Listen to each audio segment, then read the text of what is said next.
Hello and welcome to the latest edition of Unstratified Entertainment. I'm Andy Brockman. I'm joined as ever by Marc Milestones, Mr. Soup himself. And this week, because it's such an important cultural moment, we're also joined by our colleague Rhys Booth from Australia.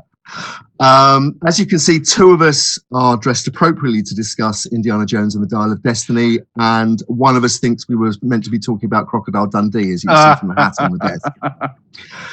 Yeah, it's a nice hat in the background there. I like it. Yeah. I'm being flippant, but the Indiana Jones franchise is such catnip to archaeologists, to cultural historians, to film historians, to satirists, to comedians, to anyone interested in popular culture over the last 30 odd years or more, in fact. It's difficult to know quite how to pitch a discussion like this. What we are really talking about is where does Indiana Jones and the Dial of Destiny, the fifth iteration in the franchise, fit in the canon? And we are accepting that Kingdom of the Crystal Skull is canonical. Yeah. So, yeah. And the way we thought we'd frame it, I haven't actually seen the movie yet. Although I've read the spoilers and I've read the background pieces and I've seen the trailers. Marc and Rhys have. And so by way of framing and by way of kicking off the discussion, I thought we'd give each of them a minute or so just to introduce Indiana Jones and the Dial of Destiny, directed by James Mangold. And as Rhys is our guest, perhaps I'll throw to you first. Yeah, sure thing. So first thing I'll say is I waited before going and seeing this because initially you had all the really bad reviews coming out, being quite critical, saying it wasn't up to scratch for an indie film. And growing up being an archaeologist, seeing all the films, you kind of like, do I want to expose myself to that, or do I want to just keep the memories of the three originals? Crystal Skull doing almost permanent damage to me. Basically, I had a very low bar for this film, and I came away being happy, being surprised. There was certainly a lot of nostalgia going back and watching Harrison Ford. There was a lot of cameos from different people from the franchise over the years. Not enough, in my opinion, but also you've got to kind of figure what, these people are getting older. What can they do? What can't they do? That kind of thing. I would have liked to have seen John Rhys Davies a lot more in it. I think the bad guy, Mads Mikkelsen, the actor, did a great job, like he usually does. I just wish that they'd given him a bit more, not leverage, but I suppose a bit more space to design his character. There's throw generic Nazi up on the window. How creative can you be with that? I don't know, but no. Generally, I walked away feeling pretty satisfied with it. Okay. Marc, what was your hot take? Well, for me, very similar. I went in with a very, very, very low bar. I set it low, not least because Mrs. Soup and I went to a midnight showing of Crystal Skull back in Durham, where we met, and I didn't. And the relationship survived. It did survive. Yeah, it survived. Our next date was just us going somewhere and getting very drunk. I think it's had something to do with it. But no. As we were coming out, I didn't even get 5 minutes of like, oh, that wasn't too bad. That wasn't just people around me, and as we were leaving, we were just going, well, that was shit. and the thing is, and I'm talking about Crystal Skull here and not this movie just now, but I feel as though it's all about the ingredients that go into it. And a friend of mine, an Italian academic, but he went to see Dial of Destiny before I was even thinking about going. I was tempted not to go, and he said, "Look, it's got all the right ingredients, and they're mostly in the right order." and you will kick yourself if you don't see this in the cinema. And so eventually it was another friend who she wanted to go and see that and then see the new Insidious movie in one marathon. So I joined her just for the first, for Indiana Jones. And similarly, I came out actually quite happy. In fact, I even shed a tear or two. So in that sense, I'd say I went in knowing more all the major plot points, and that didn't hurt the experience. The experience is seeing how they put it together and experiencing the ride. And so in that sense, this is going to be a spoiler-filled conversation. But even then, I would recommend just experiencing the ride for yourself, and indeed you, Andy, at some point. Let's talk about the ride then. And now the ride this time is the first film in the Indiana Jones franchise, 5 films now, as we said at the beginning, which has not been directed by Steven Spielberg. It's in fact been directed by James Mangold, who's probably most famous recently for directing, I think it's Logan, in the X-Men franchise. So he has got form for directing big blockbuster, for want of a better word, cult epics. But also crucially, in that case, that's a film about a man at the end of his life, a hero coming to terms with his mortality, and the likelihood of having a relatively quiet end to their life as well. So this is why I was quite excited about Mangold being director for this movie, is that he'd done Logan actually quite a good service in that sense. He gave him a good death. I never drew that comparison between the two, but I feel like with the way he directed the Dial of Destiny, it was all, I won't say kid gloves. I almost want to say it's like it almost directed itself, I suppose, in a way. It's like he didn't have to do too much. It's kind of like where you get shows on Netflix now, like The Witcher or other fantasies like Lord of the Rings and that. Take what you will from those. But when you come in with a bunch of lore and you've got putty in your hands and you decide to just get rid of it, that's the biggest problem that I think movies, television has these days, is they're getting rid of the basics and the base of what they can do and trying to not just retell a story or tell an old story in a new fashion. They're trying to tell a new story within an old lore, and that's problematic. And I don't think they've done that here. There's a story that when Mangold was given the job of helming Indiana Jones and the Dial of Destiny, Spielberg offered him some advice, and the advice was basically to shoot it like a series of trailers. The implication being, don't let up on the pace. It's set piece action, set piece action, set piece action, which is what made certainly when I first saw Indiana Jones and Raiders of the Lost Ark, the first iteration of the franchise, it's what made it so exciting and so fresh. The fact that it was using all those techniques of modern cinema that Spielberg had established, the fast camera work, the editing style and so on. The Indy franchise came out of that, really the birth of the modern blockbuster, where you had Star Wars, Jaws, Close Encounters, just a very small group of Hollywood filmmakers really changing the way we watch movies, particularly in the summer. And how does a film that has that kind of ancestry look now in the age of Amazon and Prime and Netflix?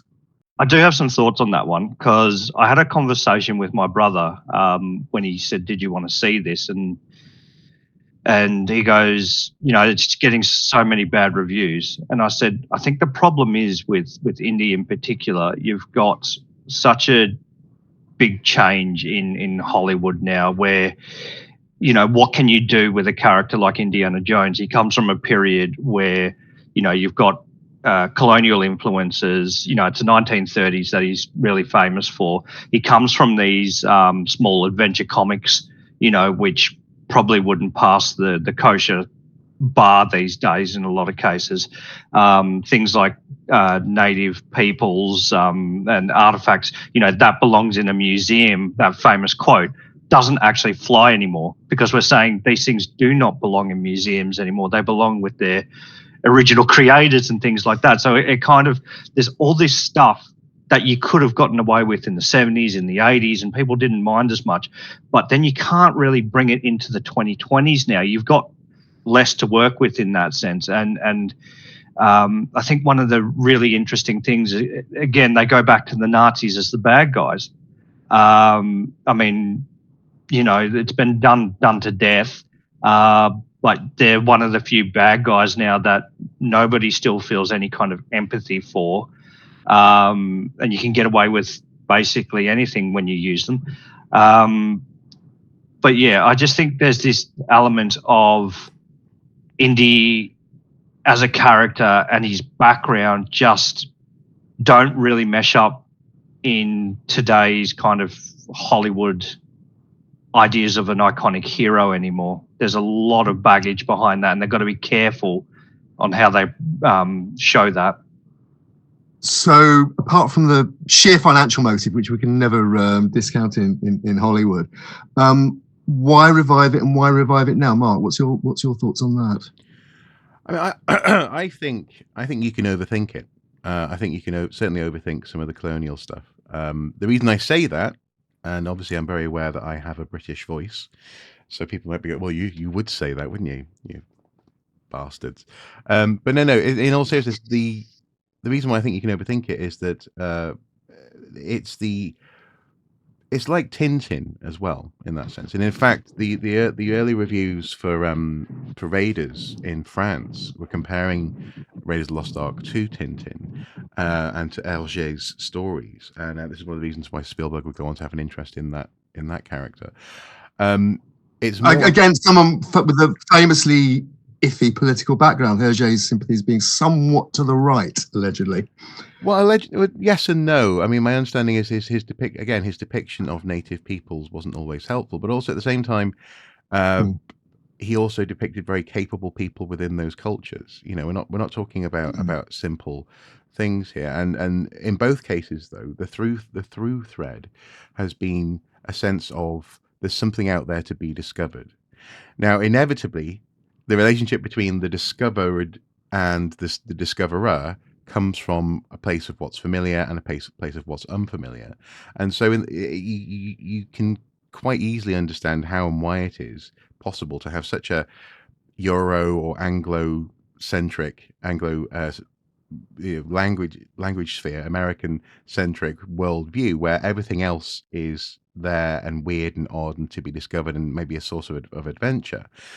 Not least when the story is being told by two American filmmakers primarily. They're inspired by 1930s serials, and Indiana Jones is a professor.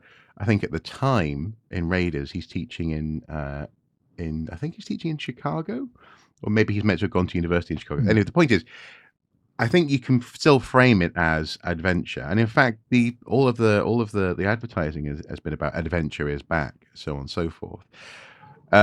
I think what's clever here, though, and it's not about it being the 1980s versus the 2020s. It's actually about the fact that he is just older now, and they depict him in a period appropriate place in his life in 1969, surrounded by free love and moon landings and America on the cusp of what it feels like, societal, technological, and potentially also political change and or threats. Obviously, things like McCarthyism and Vietnam War and all this kind of thing are floating around as well. He's a man, in this instance, out of his comfort zone, in the same way that arguably the film could be portrayed as being problematic and outside of what is going to be easily conveyed to the cinema going public as something that's fun to watch. I guess to put it another way, going into this, I basically, because I wasn't sure if I wanted to go and see it, I watched lots of spoiler reviews, and lots of the people who were complaining about it were complaining about it from a standpoint of giving too much prominence to a female character. I don't think that's the case at all.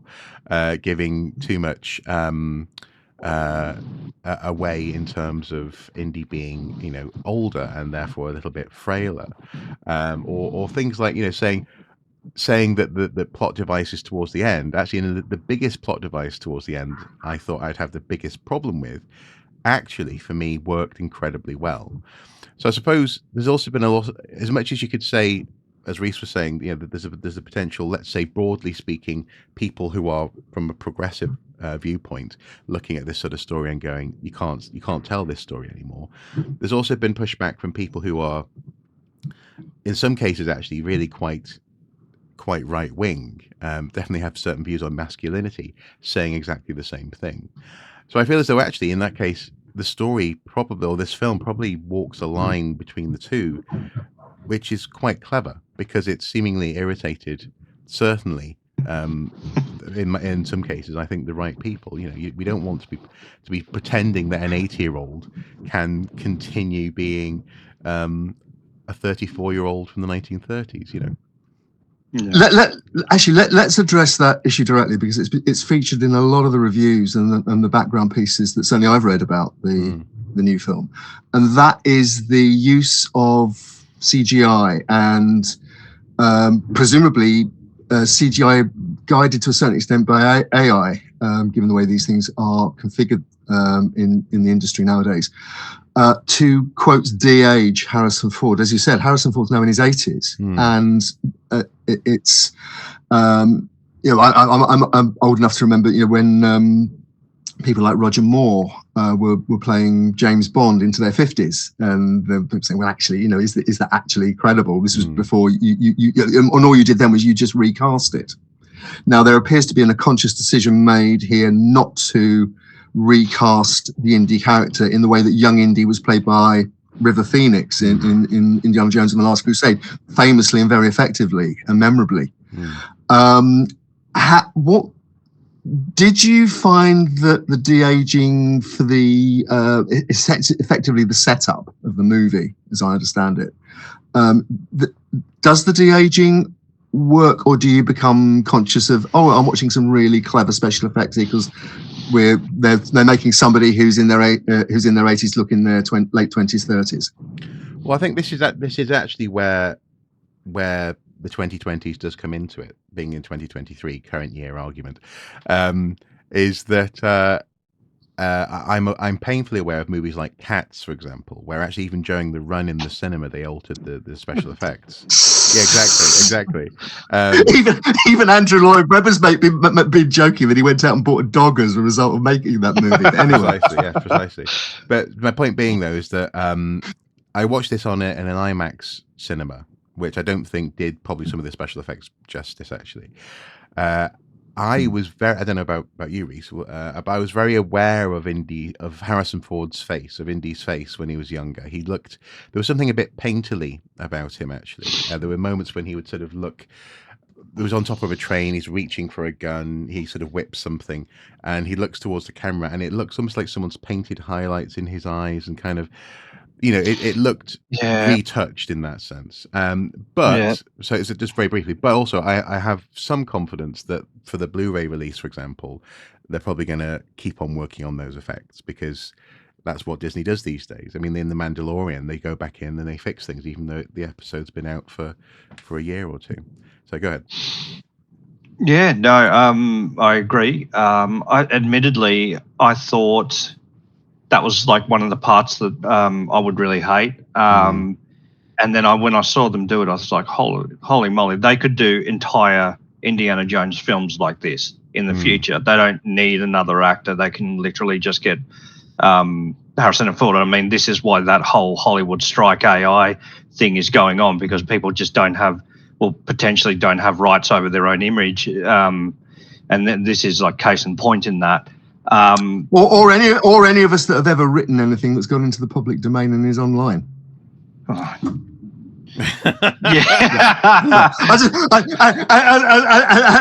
a one-time published author, I thought I'd just throw that one in. Yeah, maybe we need to go on strike. In all seriousness, this film does come at the cusp of a potential revolution in the way works of art, works of popular culture, call them what you will, films, TV series, online experiences are generated. So did it give you pause for thought? Rhys? Yes, it did. I suppose I agree with Marc. It was slightly off, but the way I kind of called it was like the animation almost looked soulless behind the eyes. It didn't seem like a real person. If you walk past that person in the street, you turn around to look at them twice, that kind of thing. I think I will add a little bit on here. I went and saw another movie recently. It was a latest iteration of Resident Evil, and it's all CGI, all animated. And in that, it was kind of the other way around. You had to look twice to make sure these characters weren't real people. They looked so good.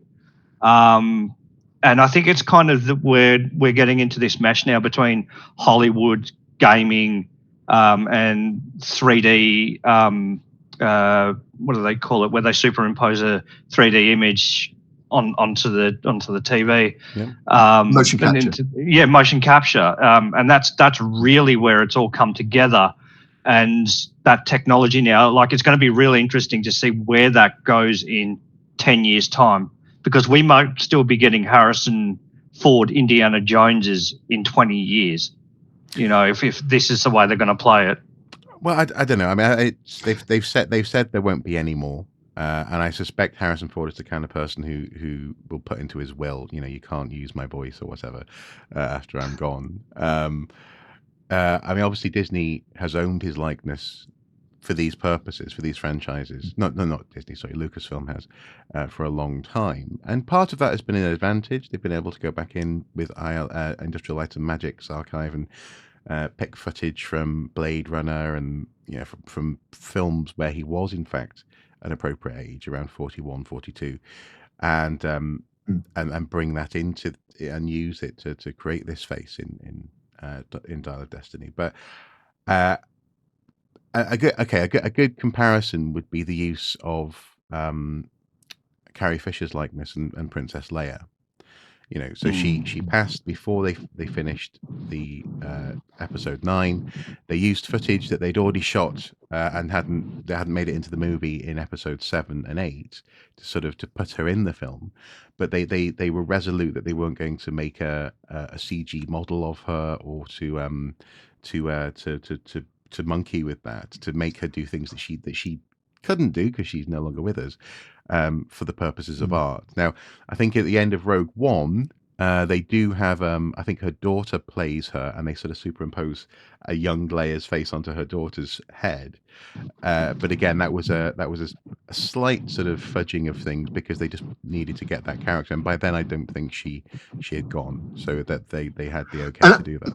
But the point being, that people are very aware of the ethics, both as I think filmmakers, also as viewers. I don't think we're gonna be happy to go and see a marionette Harrison Ford. Surely it'd be kind of gross, wouldn't it?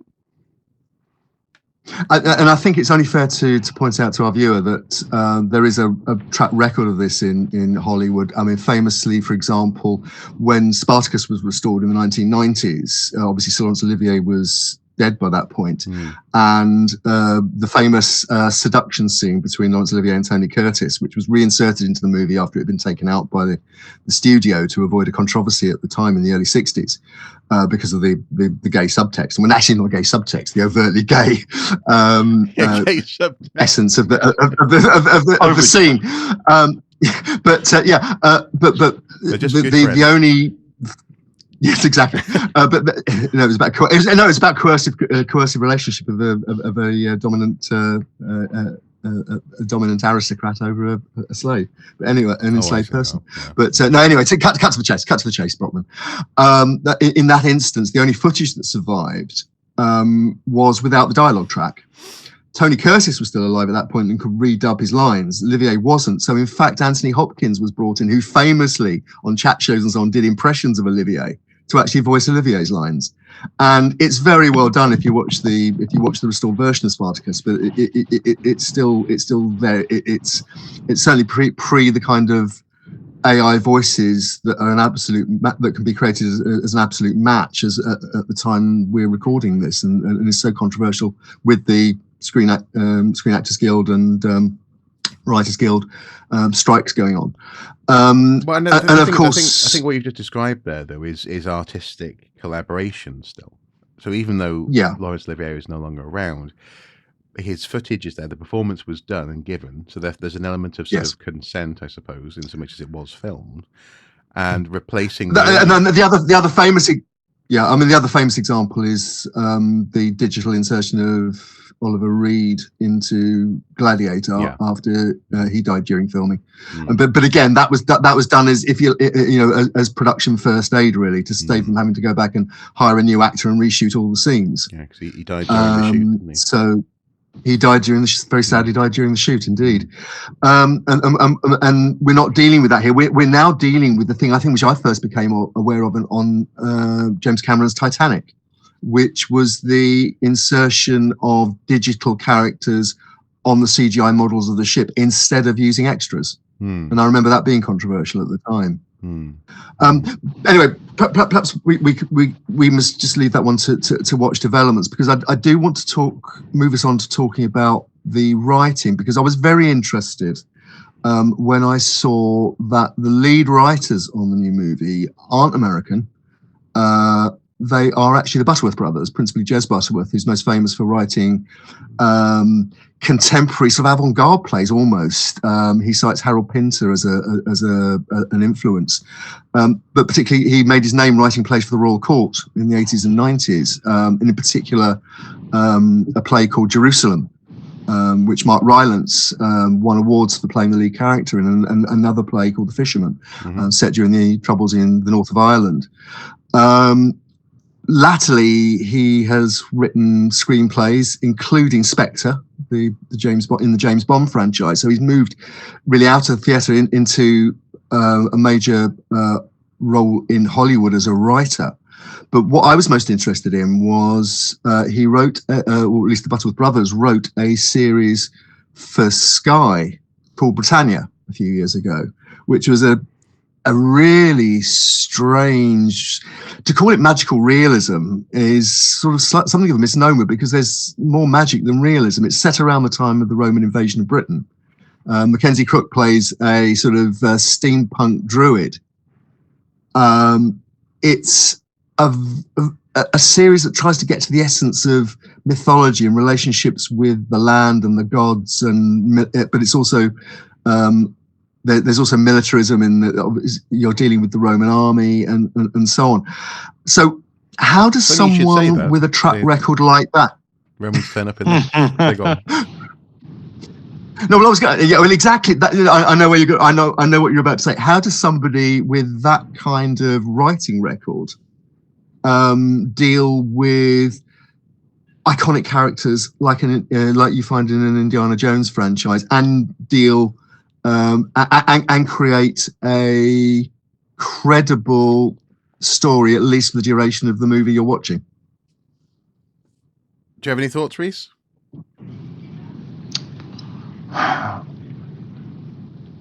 I think this goes back to what I was saying about the director. I think it was a lot of kids' hands, because you're dealing with traditional archetypes, which anybody in theatre would be used to dealing with. And I think it's been written in that way, where you do have these traditional archetypes. But what I would say is that the addition of a heroine in this was interesting, because it goes back to what Marc was saying before, where you've got some people on the right who don't like a particularly strong female character, whereas ones on the left might want to see an over-representation of them. I feel like this was done in this was written in a really good way, where the female character was believable, I suppose, her limits, her abilities. And I think this goes into something that I thought they did really well in this film, which was they showed in more than ever a real human side to a lot of the characters. And in case people aren't familiar with the setup, we are dealing with a character played by, again, a British actor, writer, Phoebe Waller-Bridge. who has actually latterly been most famous for writing and performing her own work, particularly a series called Fleabag, but she's also become, again, a well-known screenwriter. Mm-hmm. And she was involved in elements of rewriting and working on aspects of this script as well. So she definitely fed into it. And I suppose, as I say, there's a spectrum of responses. So I don't need to characterize anyone who doesn't like her as a character as being, far right. But I've seen some far right responses which haven't been particularly pleasant. But in the case of Waller-Bridge, what I found interesting with her character, and this speaks, I think, more broadly to the writing, as you're asking about, is that a lot of the complaints about her were that she wasn't very likable. And she's a bit of a rogue. She's out for herself. She downright lies to Indy when she first bumps into him, because the timeline doesn't really match up. She says, "I've just finished my degree. I'm about to do a PhD." Having in the film, at least, she's meant to be 30 years old. It adds up that it's been 18 years since he last saw her. She was 12 when he last saw her, so 30-ish. And initially I was thinking, does that really work? Again, this is my sort of, archaeologist been to university type head, but I'm like, I don't think that's true. I don't think that worked. And then it actually turns out it wasn't true. So that she was bullshitting him and wants to basically get hold of artifacts in order to sell them. And in some ways she acts as a 1969 woman with growing independence, social independence, sexual independence, but also as well as a bit of a foil and a criticism, arguably, of Indiana Jones's earlier life. For example, the way that he hooked up with Karen Allen's Marion Ravenwood, which actually, if you look into it, is quite dodgy. Apparently, it's implied that he had eyes for someone who was just about maybe, as it were, legally approachable, and possibly took advantage of her. He seems to have been quite egotistical, a little bit lecherous, very much a 1920s guy. And it's interesting seeing some of that stuff flipped, because Phoebe Waller-Bridge's character is she admires men, shall we say, in this film. And it's interesting how that has made some people uncomfortable. It's intriguing. We've also seen Indy's attitude towards women in the character of Elsa Schneider in Last Crusade, where in fact both Joneses sleep with her. And there's no sense that she was coerced, but at the same time, it's men calling the shots. And but also, do you think there's a conscious decision? A conscious decision was made to distance Indy from those earlier aspects of his cinematic career, which have been criticised by people with those particular political and perspectives in sexual politics. It seems, I don't know, I feel like it's historically appropriate for me, those relationships, the way they were characterised going through the films, even up until now, up until this film. Historically, I mean, making the female lead sexually liberated, like Marc was saying, that was happening around that time. I mean, we can't generalize all people, but putting the attitudes which we know were prevalent at the 1920s, during the 1940s, and now into the 1960s, it seems like those relationships have developed. And to be honest, when you're talking about, especially the original three films, those relationships were, quite frankly, quite shallow. It's an action film. There's not a lot of attention. It's the hero and it's the female lead that usually needs to be rescued. And that just fits. It's right for its time. Now we have a woman in the 60s who's sexually liberated, looking at men putting on their scuba suits and enjoying the show. And what? I had a laugh. I thought that was brilliant. And I'll tell you something else.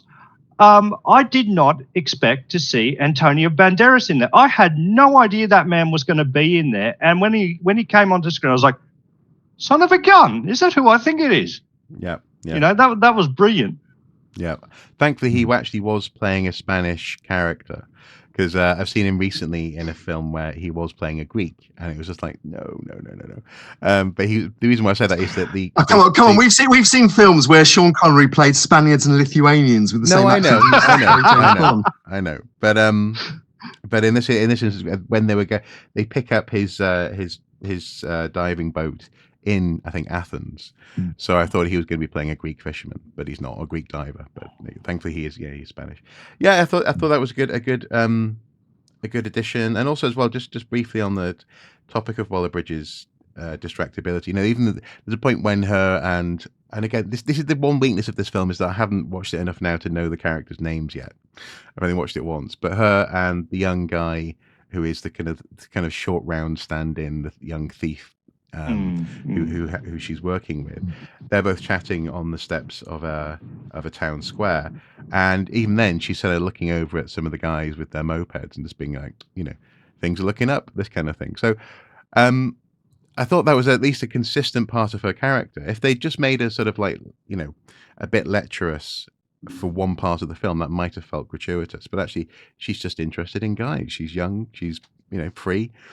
Why not? But also as well, the fact that she starts off quite dislikable, but then actually grows within the film, I thought was good. Because again, lots of criticisms I've read previously and even now say that she's a one-note character. She's just horrible all the way through, and I don't think that's true. I think she learns something as she goes.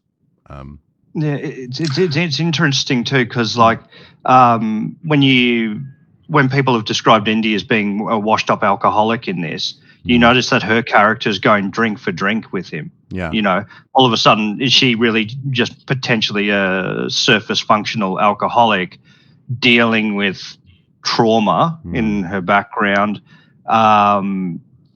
Do we need to, there's this kind of thing where you're scratching your head, is she comfortable with who she is? Kind of thing. That's the kind of, I suppose, vibe that character's sending off. And by the end of the film, you start to think, well, maybe she's not as comfortable nicking artifacts to sell. Maybe she can't kind of come to that. She doesn't feel, the conclusion that the character makes is that she just doesn't feel as comfortable with it as she thought she did. I want to move us on to those sort of darker aspects of the film in a minute. But before we do that, Indy's famous for the jokes, and certainly, spoiler alert again, but it's there in the trailers. There are certainly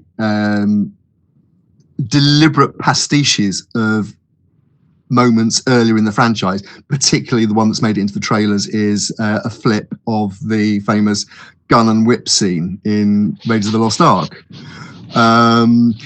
And also some one-liners that again has made it into the I think certainly into some of the reviews, but I'm not sure about the trailer, but certainly in some of the reviews along the lines of Indy's captured by Nazis at one point, and someone says, "You shouldn't have come here, Dr. Jones," and he says, "You shouldn't have come to Poland." So yeah, how does that element play out against the action and the drama? I think Marc? I think some of the visual gags are missing from this film. I think there was some, but that's Spielberg. That's not an issue of writing. That's Spielberg often doing things on the fly and having fun with who gets punched when, who's ducking, and it's all very physical comedy. And there are things like bugs that turn up.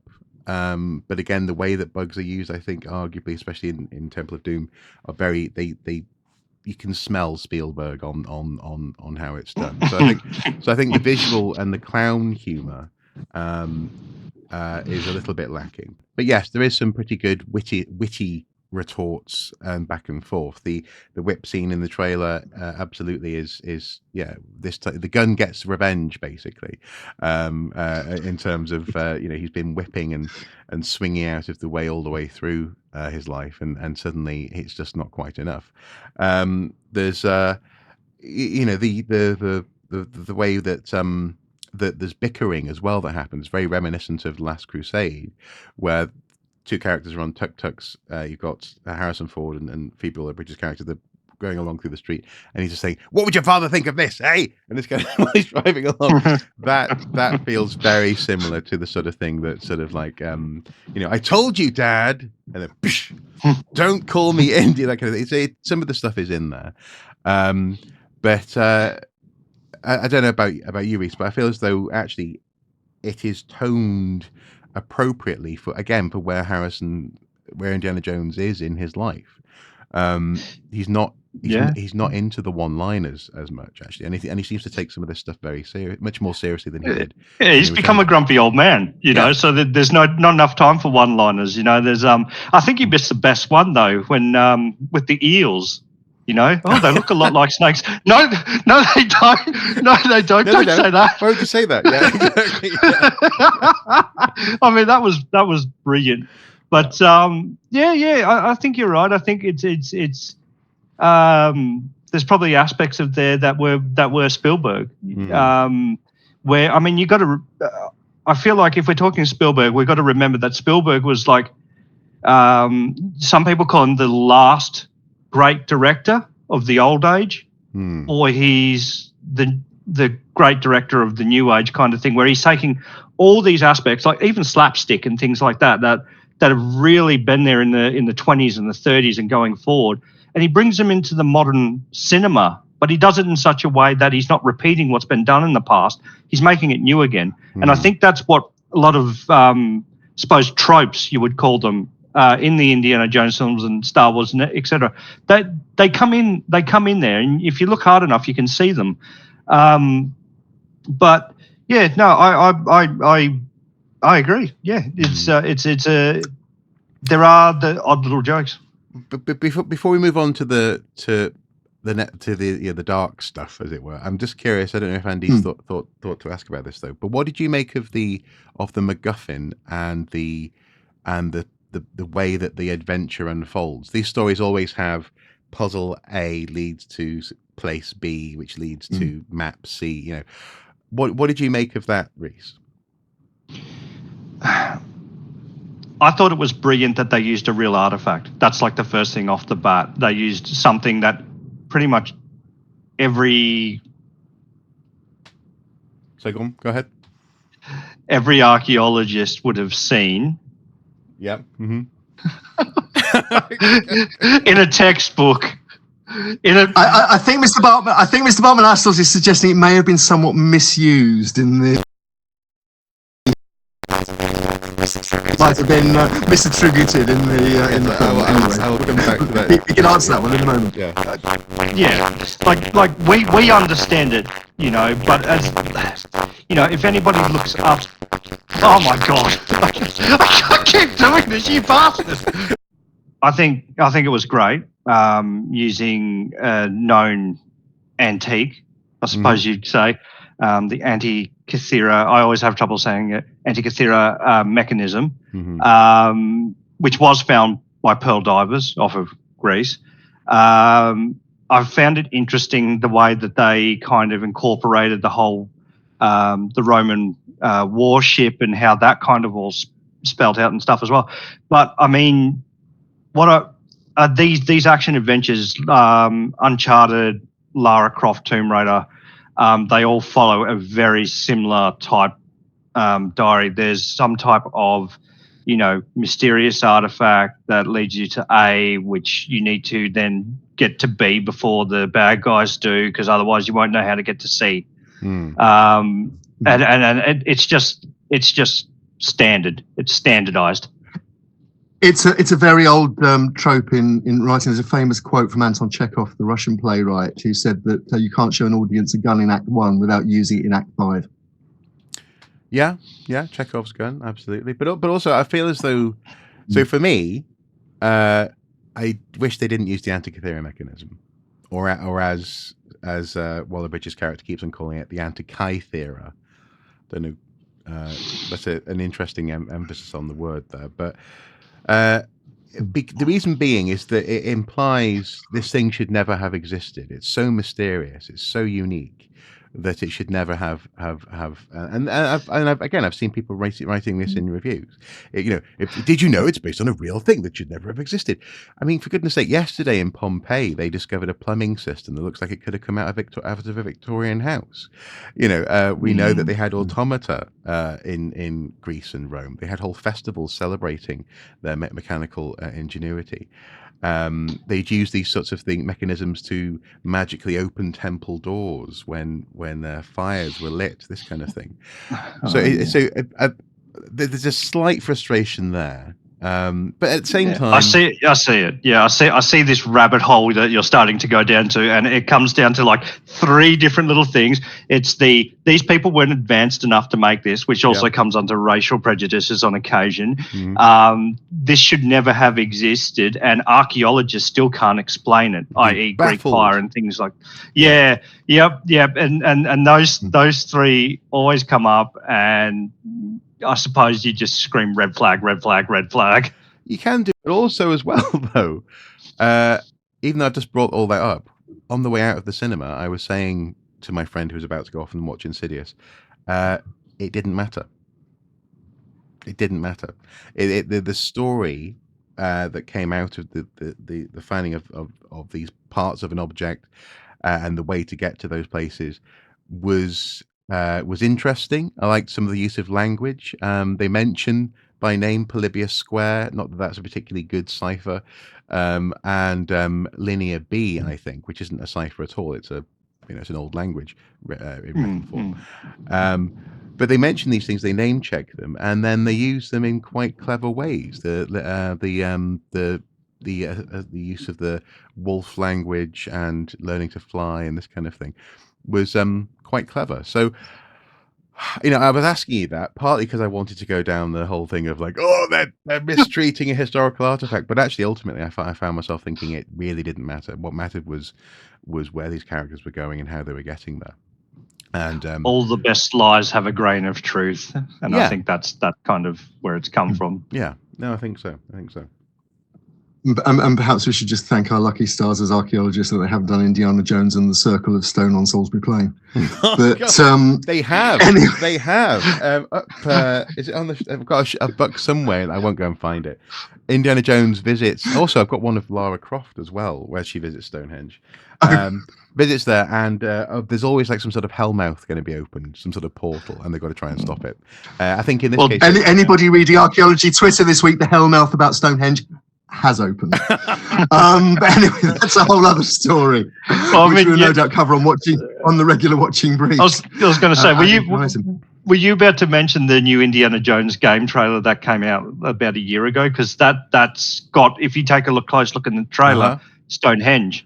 Tickets to the UK. Seen that. Yes. This was released a couple of years ago as a teaser. Yeah. And we haven't gotten anything else. So it's been dissected by avid YouTubers for eons. And I watched one of them and they said, yeah, look, this is Stonehenge. This is about stone rings and all this. He goes to Italy, goes to the UK. It's all on the desk there. So I am really excited to see what they come up with that. Oh, God. Oh, no. and perhaps, as chair of this gathering, I think you're perhaps able to pull that discussion to an end before we end up in places we really don't want to go. Yes. No. In all seriousness, as we begin to wind up this discussion, I do want to address the issue of the villain of the piece.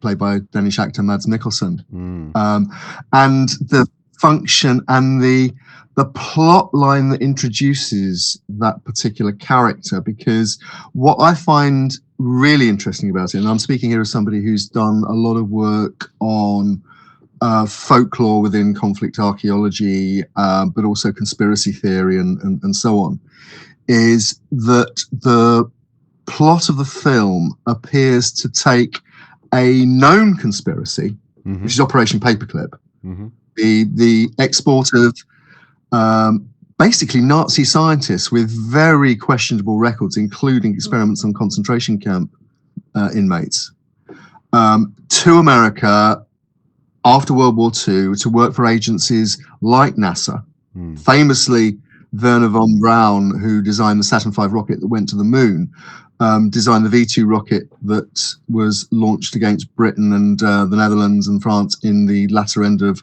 World War II. And in fact, Tom Lehrer wrote a very famous satirical song, it's one of my favorites, about Werner von Braun. Look it up on YouTube, we'll link to it. It's very dark and very funny. But it takes the known fact of Operation Paperclip and then takes it into the further conspiracy, the wilder ends of conspiracy theory, which actually, to be fair, we had in the very first movie in Raiders of the Lost Ark, which is the Nazi association with the occult. And I'd like to ask both of you, really, how you responded to that. For example, setting the movie in 1969, just after the moon landing, but just on the edge of the Watergate conspiracy becoming public and so on, it seems to be looking at a time which is deliberately destabilizing. The idea of the American dream is actually about to be shown to be a rather grubby, founded on a rather grubby reality. Yeah, I mean, there's a really interesting character moment that I'll come back to in just a second with regards to, I think it's Fuller is the character, is the scientist's name. And Rhys will know what I'm talking about. It's in a hotel room when he's talking to a guy who's serving him some food. It's really interesting. But just before we get there, though, I think the setup in terms of the occult and the Nazis. First of all, it's really nice to see at the beginning of the movie Bamburgh Castle, a local castle, turn up, which they're currently looting at the beginning of the film to ship artifacts back to the Führer. And one of these artifacts is actually, it's a red herring. You think initially that, and indeed Indy thinks that's why he's there, and his friend played by Toby Jones, again his name slips my mind, are there to stop the Nazis claiming the Spear of Destiny. This turns up in, especially in DC Comics, for example, quite a lot, and the Hellraiser series. It was in a previous Indiana Jones book as well. Yeah. The Spear of Destiny, and yeah. So them for, throwing it in for, there. Yeah, for any of you who aren't familiar with that particular artifact, it's sometimes called the Spear of Longinus, and it was actually in the possession of the Austrian imperial family, it's in a museum in Vienna now. It's reputed to be the lance that pierced the side of Christ at the crucifixion. Exactly. Yeah. And it's reputed to have occult powers in terms of giving power to the owner. The legend is that Hitler wanted to possess it because it was a step on the way to world domination. Exactly.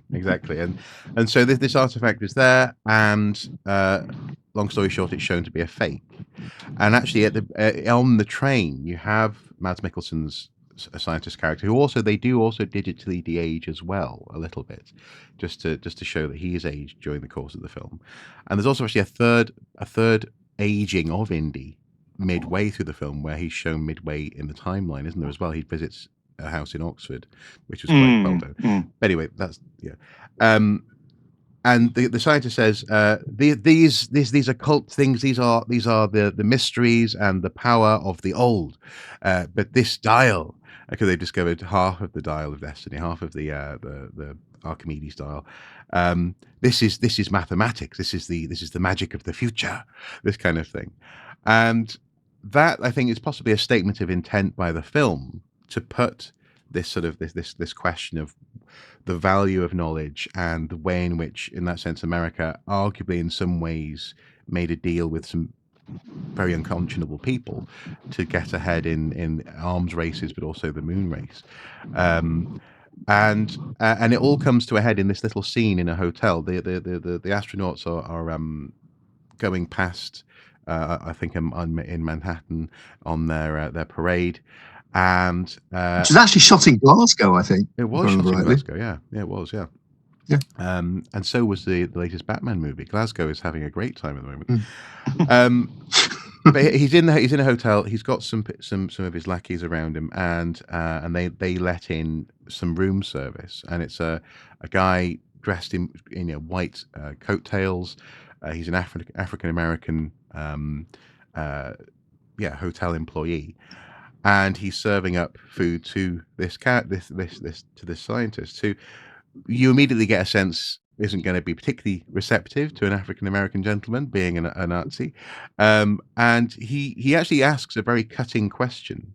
In so much as you were saying this time of destabilization, Andy, he says something along the lines of, "Tell me, was your victory worth it? How are you enjoying your victory?" Because actually, he got this guy who fought for his country, but is still going home to essentially an apartheid nation, a place where he does not have rights in the same way that his white counterparts will, especially in the southern states. And that was interesting. I don't think it did. I didn't for a moment think, oh, this guy has a point. Maybe we should do World War II, and the Nazis would be much better, much better for the world. But it gave a sense of not just darkness, but also a wry cynicism to that guy as a person who we'd seen as a younger man, just excited about artifacts, but now he's sort of starting to sort of stir in his mind this sense that actually I can do it better. I'm going to, this hasn't worked even for the people who won this war, never mind the people who lost it. And he's sitting there very much as a bitter, Nazi Third Reich believer who is having to work for people who were his enemy. I mean, what did you make of that in terms of character motivation, Rhys? Because you were saying how he wasn't necessarily given the room and the space that you thought he deserved, but I think he did well with what he had. Yeah, I think the first thing that I would say about the character is that he's not physically imposing, and he's never meant to be in this. He's an intelligent villain.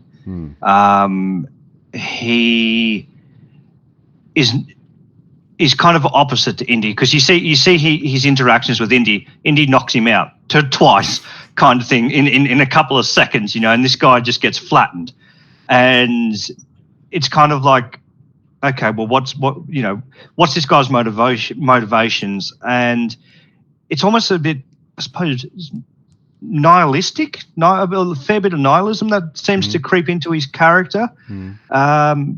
And he's also bitter. He's a bitter old man too, in this sense. And I think the two characters play off against each other on that. They're both bitter, but one's trying to change what happened, while the other one has almost accepted his fate at that stage. And right at the end, you kind of get a flip of that one, where the plane's coming down, one's accepting his fate, and the other one all of a sudden is wanting to change his fate. And I'll cut across you there just for a moment, Rhys, just to warn our viewer that we are about to do perhaps the biggest spoiler of the movie if you haven't seen it yet and have avoided all the reviews and the trailers and the plot descriptions in Wikipedia and so on. And that is that the climax of the movie is a variation, in a sense, on what we saw in the Kingdom of the Crystal Skull. Kingdom of the Crystal Skull, it took the conspiracy theory about UFOs and Roswell and so on, and it then created a climax in a sort of trans-dimensional transfer. And this giant UFO artifact that suddenly comes to life in the South American jungle. In this case, the trope, the conspiracy, the Nazi occult leads to time travel, and indie movies previously, the ending of Kingdom of the Crystal Skull was controversial because previous indie movies had stayed, even when you had an occult moment, like at the end of Raiders of the Lost Ark and the face melting. It happened in a timeline within the 1930s. Here you have something that breaks out of that linear, quote marks, reality of the movie and becomes something that is much more science fiction. And how did that work for both of you? Maybe Rhys go first.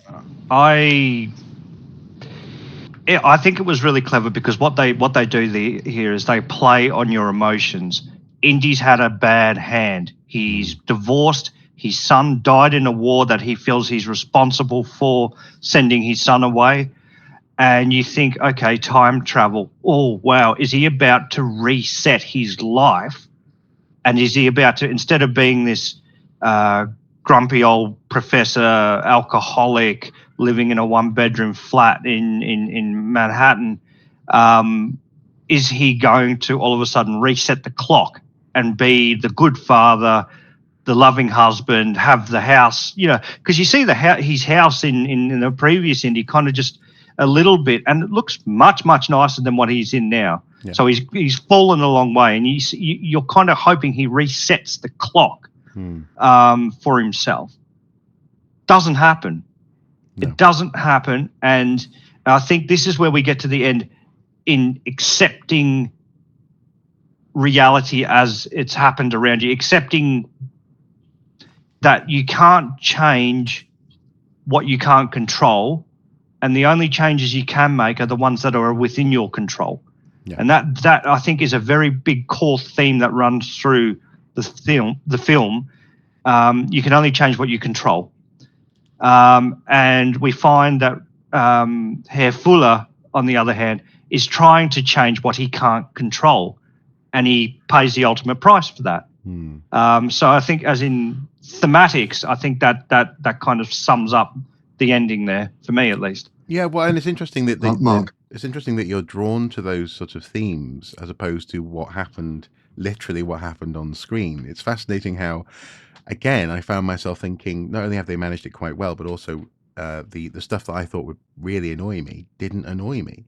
So yeah, they do travel back through time. Indy's basically kidnapped by a bunch of Nazis, including Herr Fuller, and they fly through a crack in time, a hole in the sky, which the dial apparently can predict. He gets his calculations wrong. Now, there's a throwaway line about continental drift. I don't think that's remotely relevant, actually, in the actual established science that they're using in the film. If continental drift matters, then the position of the planet matters, and the Earth is just nowhere where it was 2,000 years ago. But anyway, that's beside the point. They get the calculations wrong. Instead of going back to 1939, they go back to the siege of Syracuse. That's it. Yes. Syracuse. Yes. And yeah, they I thought this was going to be a complete shit show. I thought it was going to be, Nazis versus Romans. What? But actually, there's little hints of it all the way through the film, saying that this has always happened. So I don't know if you noticed, Rhys, but there's a moment on Syracuse where you have someone telling the story of the siege using puppets, and a dragon turns up in the sky. And so actually this has already happened, folks. So, and they end up in this dragon, I'm not very big on German Second World War planes, but this sort of German equivalent of a Lancaster. Is they're shooting at Romans in sirenes using in-place machine guns. They end up sort of crashing into the island because it turns out that actually launching massive pieces of metal at a plane like that will bring it down in this film.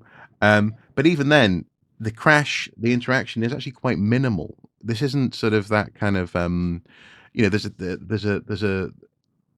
the real focus is the fact that Archimedes meets Indy. Archimedes rides out and sees these two people in a parachute landing, and what happened actually had me literally. I was crying in the film in the cinema. Was that it was akin to you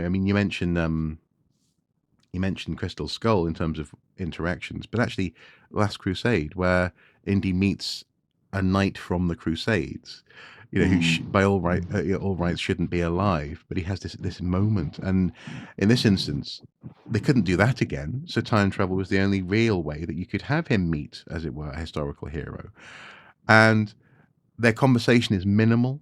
It's not one of those things that's going to massively change the timeline. Archimedes is wise enough, an intellect, not to want to know anything about the future, but he just says, "How far have you come?" And in that moment, this really beautiful interaction, Indy just goes, "You know what? I want to die here. I want to stay here. I love this. I'm seeing history happen before me. I've been shot. No one needs me in the future. I'm not who needs me. No one needs me. I'm just going to stay here and die. And uh, and that sort of, I don't think it was manipulative. I don't think it was it was heartstring pulling. I think it was also the fact that I've said this before, I said this recently when talking about the notion of an AI Marcus Aurelius, the possibility of meeting someone from these times and places and having a meaningful conversation is so tempting, so beautiful. Yeah. And I think Yeah. actually they did it really well. And then obviously, well, not obviously, sorry, but his goddaughter, Phoebe Waller-Bridge's character, brings him home. Like, I agree with what you're saying there, Mark. Especially, I love that both of them spoke ancient Greek, and it wasn't just Archimedes speaks English for no apparent reason. Yeah. That was fantastic. But you ask most archaeologists, and you said, "I give you the opportunity to drop you at any point in history, and you can stay there." They're going to have a second thought. They're going to think about it. Of course, most people, especially, I suppose, cynical archaeologists, are always going to say, "Oh, well, no, today is better than any time throughout history, medicine, et cetera, et cetera, et cetera." But medical care, if you could, at least, yeah, exactly, medical care. You're not enslaved, et cetera, et cetera, et cetera. And then somebody goes, "But what if I was to drop you off at a particular point in time in history?" And then you go, it's tantalizing. You're salivating. It is. It does pull on the heartstrings to see an archaeologist actually being given that opportunity, I suppose, and seeing how he's realizing where he is. I completely agree with that assessment. I think it is any archaeologist's dream to just be an observer of an ancient time. It's such a beautifully done sentiment. Yeah, and in that sense, at that moment, for me, the ridiculousness of how he got there, or the fact that they've used a real world mechanism like the Antikythera mechanism to justify it, kind of falls away, because he's talking about this siege in his lecture at the beginning, which is obviously overshadowed by the news of the astronauts in town. And then, as you say, to witness, to be a witness, and also actually to have passed beyond a veil where actually the recording of this observation no longer even matters for academic purposes. If he stayed there, he's not going to be able to write it down for future archaeologists in a meaningful way, because he'll break things. So it's just for the joy and the fulfillment of seeing something and knowing it. I think it was really, really, really well done. Now, Andy's asked us not to necessarily fully spoil an ending to the whole thing, but I think I'll talk about it in very open ways, and if Rhys can follow suit. So he does end up back in the future. I won't say exactly what happens. It's kind of a joke, actually, sort of what happened. It's kind of funny. But also there's a very serious reason for it, because it answers the question of what have I got to live for, which I think is really good. And again, it rounds off the character. He's not just an action adventure hero who likes pots and things, and loves fate, fortune, and glory. He's a man in the twilight of his life, or certainly in the autumn of his life, who's asking himself, what is the summation of what I've achieved? Who cares for me? Who can care for me now? What have I, as you were saying, Rhys, he failed to really tell his son, please don't go to war.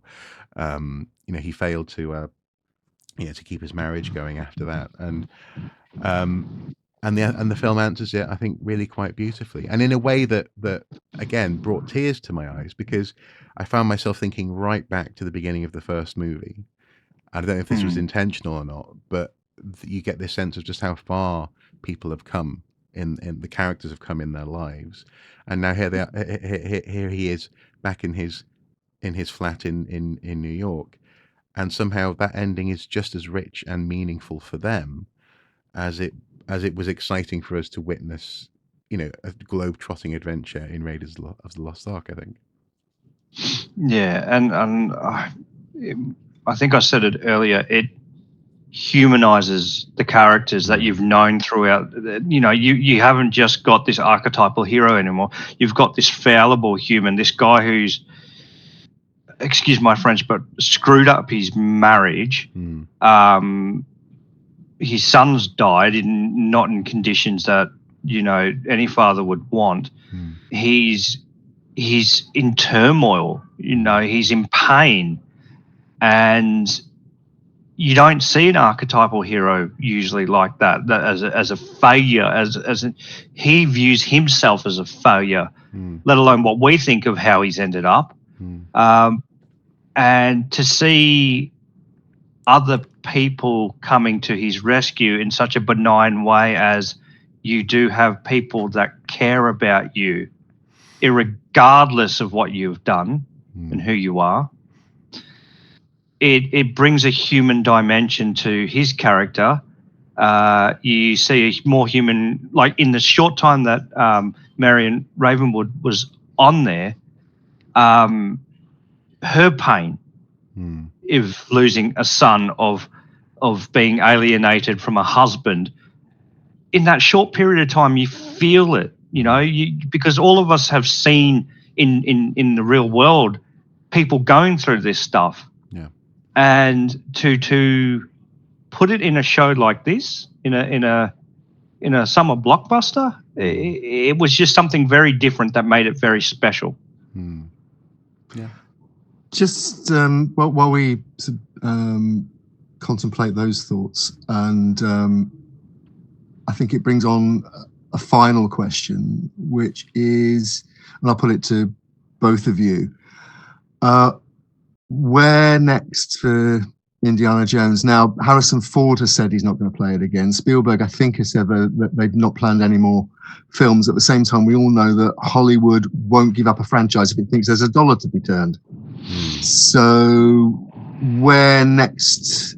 Where should the Indy franchise go next? Shall we say? You know, in your heart of hearts. And again, you know, it's not a prediction. There's no Antikythera mechanism to go forward in history to find out if you're wrong or not. So where does Indy go next?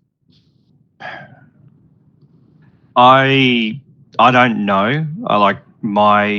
If I had to bet, my money's on the studios, the big people in that industry, simply continuing the franchise with another actor, even though at this point it seems to be public knowledge that's expressly against Harrison Ford's will. I mean, how many wills get run over every day? It doesn't really matter, especially if there's money on the line, like in movies. So I don't hold out much hope in that respect. But if I had, you know, if you said, Rhys, you get to decide where it goes, I would love to see something more along the lines of Indiana Jones being the end of his story, where he's left something and then somebody in the modern era picks up on it, you know, where something that he didn't solve, something that he didn't get around to. I mean, you've got brilliant series like Uncharted and Tomb Raider. Unfortunately, both of those films have been molested at the box office. The games were fantastic. The stories were brilliant.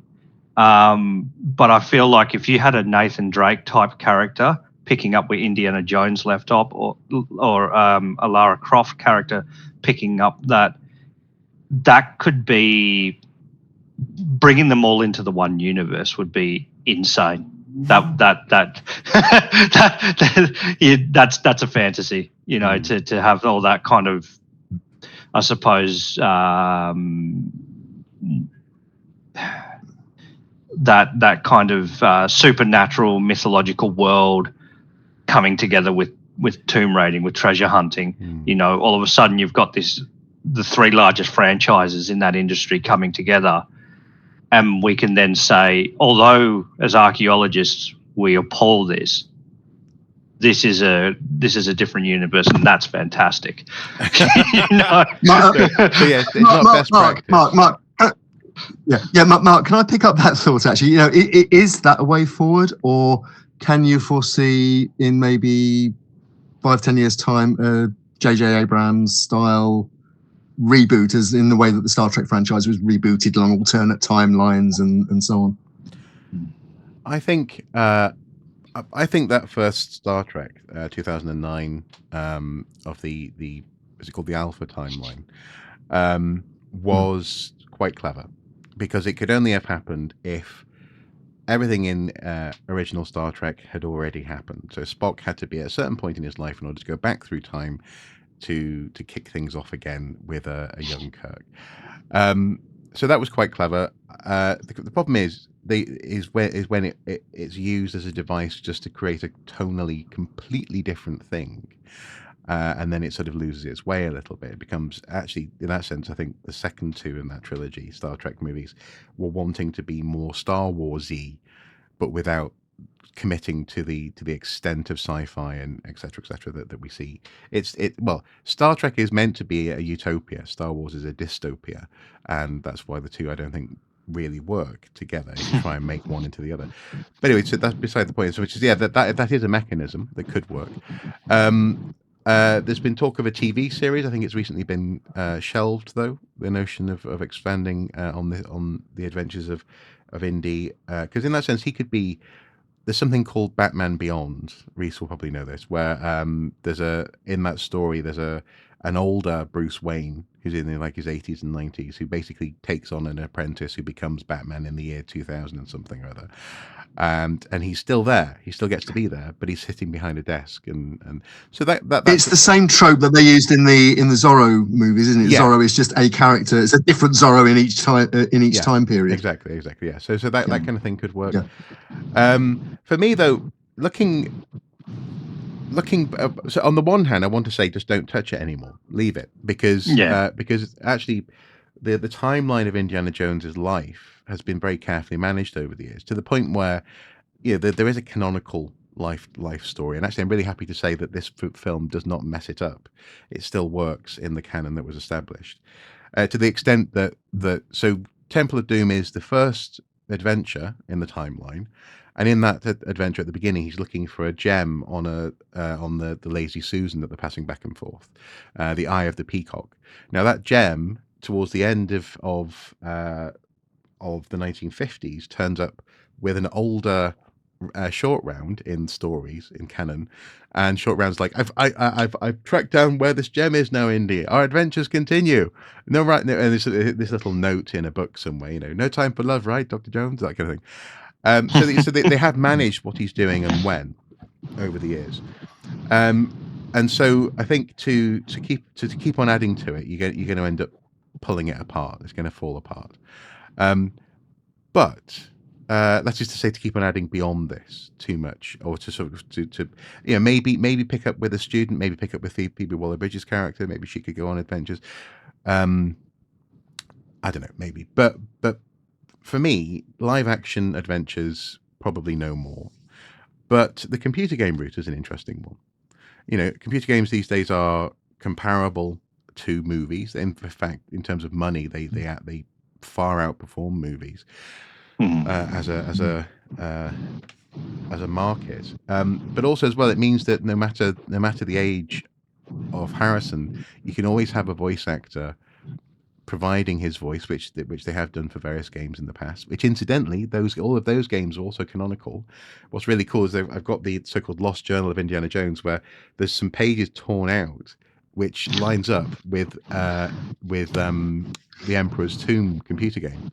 So it's like there's a little note from the Russian FSB saying, we don't know where Dr. Jones was at this point in his life, but some pages are missing, and you can just see a little Ceylon stamp.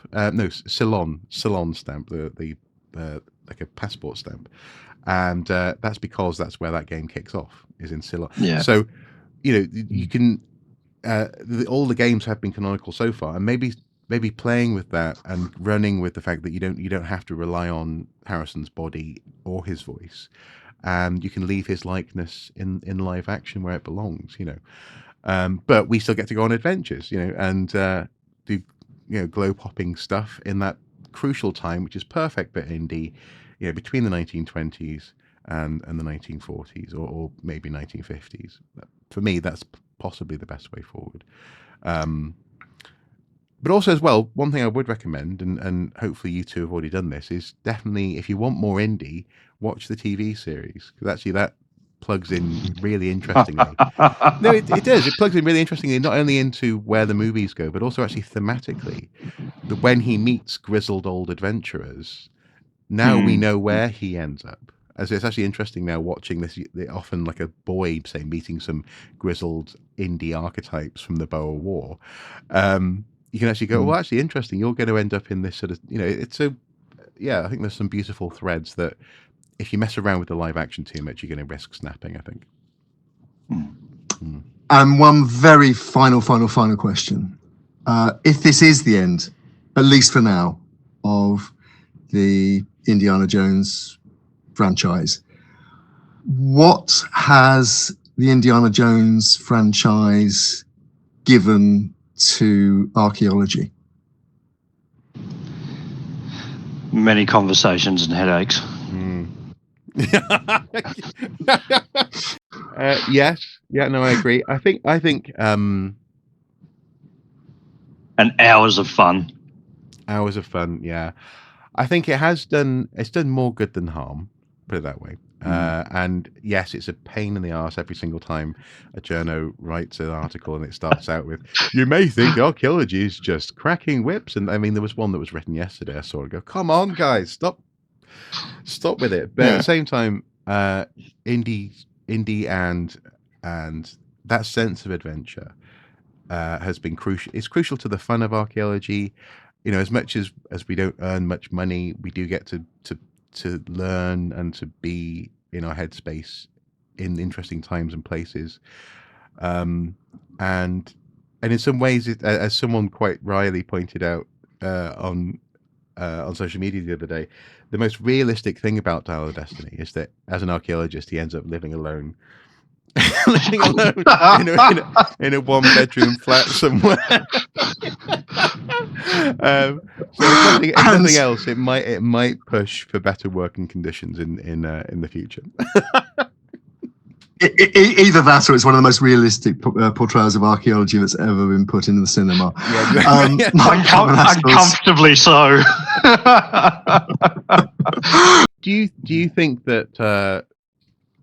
Do you think that you would have been interested in archaeology were it not for some of this sort of fiction, Rhys? No. I kind of came into archaeology in a slightly different path. So I was first, and I don't know if you had these in the UK, but there were dinosaur magazines. They came out every week, and you get like a glow-in-the-dark bone with one, and you built a dinosaur. Yeah. So I started off in paleontology. Yeah.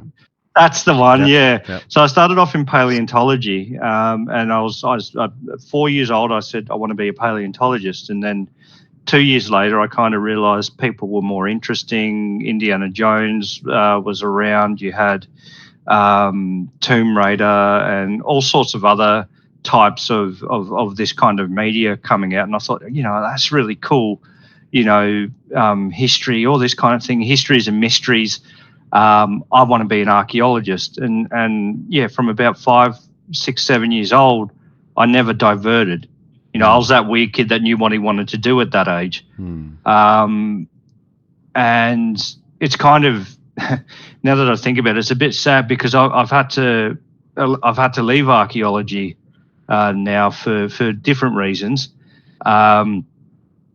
Amongst other things, I can't make the living that I wanted to from it. And it is my passion, and I will be back on an archaeology dig at some stage in my future. I know that it's what I want to do, but until then, I just have to, talk to you buggers and live vicariously.